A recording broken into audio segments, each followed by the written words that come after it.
जय गुरुदत्त श्री गुरुदत्त श्री गणेशाय नमः श्री सरस्वत्यै नमः श्री पादवल्लभ नरसिंह सरस्वती श्री गुरुदत्तात्रेयाय नमः।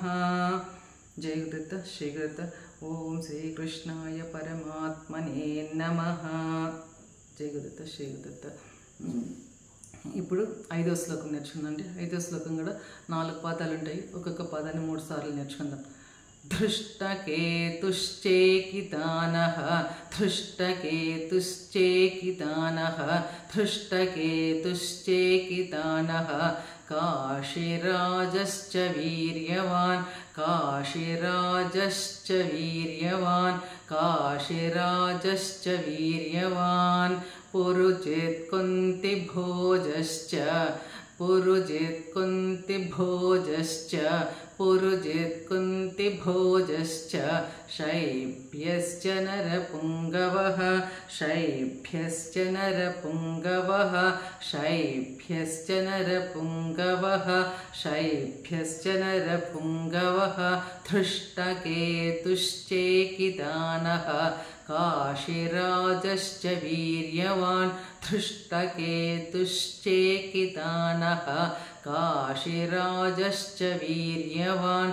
धृष्टकेतुश्चेकितानः काशीराजश्च वीर्यवान् पुरुजित्कुन्तिभोजश्च शैभ्यश्च नरपुङ्गवः पुरुजित्कुन्तिभोजश्च शैभ्यश्च नरपुङ्गवः पुरुजित्कुन्तिभोजश्च शैभ्यश्च नरपुङ्गवः धृष्टकेतुश्चेकितानः काशीराजश्च वीर्यवान् पुरुजित्कुन्तिभोजश्च शैभ्यश्च नरपुङ्गवः धृष्टकेतुश्चेकितानः काशीराजश्च वीर्यवान् पुरुजित्कुन्तिभोजश्च शैभ्यश्च नरपुङ्गवः धृष्टकेतुश्चेकितानः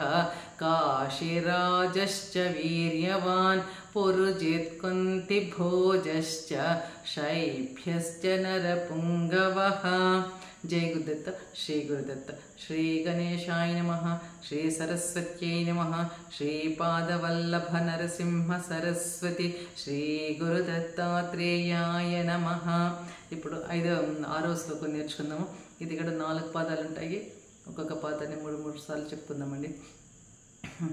युधामन्युश्च विक्रान्तः युधामन्युश्च विक्रान्तः युधामन्युश्च विक्रान्तः उत्तमौजाक्ष वीर्यवान् उत्तमौजाश्च वीर्यवान् उत्तमौजाक्ष वीर्यवान् सौभद्रो द्रौपदेयाश्च सौभद्रो द्रौपदेयाश्च सर्व एव महारथाः सर्व एव महारथाः सर्व एव महारथाः युधामन्युश्च विक्रान्तः उत्तमौजाक्ष वीर्यवान् युधामन्युश्च विक्रान्तः उत्तमौजाक्ष वीर्यवान् युधामन्युश्च विक्रान्तः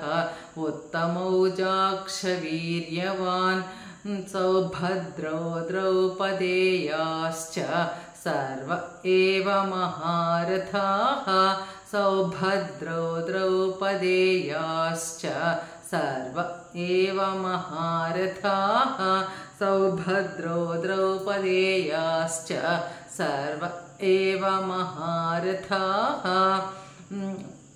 युधामन्युश्च विक्रान्तः उत्तमौजाश्च वीर्यवान् सौभद्रो द्रौपदेयाश्च सर्व एव महारथाः युधामन्युश्च विक्रान्तः उत्तमौजाश्च वीर्यवान् सौभद्रो द्रौपदेयाश्च सर्व एव महारथाः युधामन्युश्च विक्रान्तः उत्तमौजाश्च वीर्यवान् उत्तमौजाश्च वीर्यवान् सौभद्रो द्रौपदेयाश्च सर्व एव महारथाः युधामन्युश्च विक्रान्तः उत्तमौजाश्च वीर्यवान् सौभद्रो द्रौपदेयाश्च सर्व एव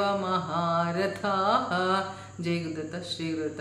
ज्ञानानन्दमयं देवं निर्मलस्फटिकाकृतिम् आधारं सर्वविज्ञानं हयग्रीवमुपास्महे। జై గురుదత్త శ్రీ గురుదత్త। ఈరోజు 5-6 కూడా నేర్చుకున్నామండి।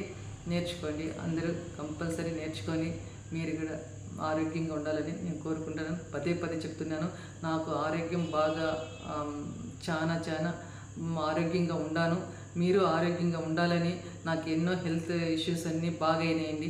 కంపల్సరీ మీరు కూడా చదవాలి, చదివితేనే బాగవుతుంది। విన్నా చదివినా బాగుంటుంది। చదివితే 100% గ్యారంటీ నేను చెప్తున్నానండి, గ్యారంటీగా మీకు ఆరోగ్యం బాగుంటుంది। జై గురుదత్త శ్రీ గురుదత్త। అందరూ షేర్ చేయండి, లైక్ చేయండి, సబ్స్క్రైబ్ చేసుకోండి। జై గురుదత్త శ్రీ గురుదత్త।